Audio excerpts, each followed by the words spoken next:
A function f is represented verbally by square the input x and then subtract 5. Give symbolic, numerical, and graphical representations of f. Let x equal -3, -2, -1, all the way through 3 in the numerical representation, the table, and let -3 is less than or equal to x is less than or equal to 3 for the graph.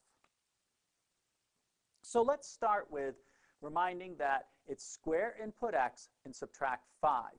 And we want to write the symbolic version of that, or symbolic representation. So we would start with f of x, and that equals square x, and then subtract 5. So f of x equals x squared minus 5. For the numerical representation, we have a table of values, and here are the x values that we're going to apply the function. So it's square the input, so square -3, and that would be 9. Subtract 5, and that's 4.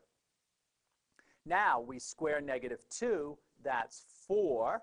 Subtract 5, and that's -1. For -1, we square it, that's +1. Subtract 5, and that's -4. Substituting in 0 for x, we square it, and then subtract 5. So that's -5. Then we begin to repeat, actually. 1 squared is 1. Subtract 5 is -4. 2 squared is 4 minus 5 is -1.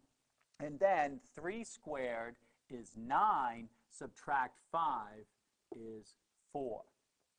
So here is our numerical representation.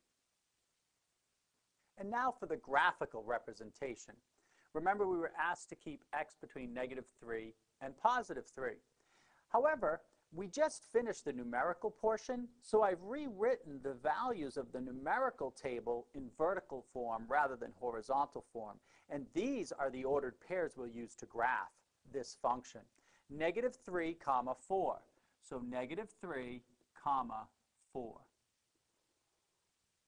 -2, -1. -2, -1. -1, -4. And then 0, -5.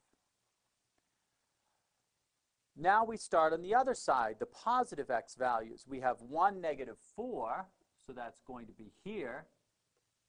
2, -1, and that would be here. And you might begin to see that we have symmetry going on here. So of course 3, 4 would be the point up here. And so to draw our graph, we simply need to connect those points with a smooth curve, which of course is the shape of a parabola. And this is the graph of f of x equals x squared minus 5.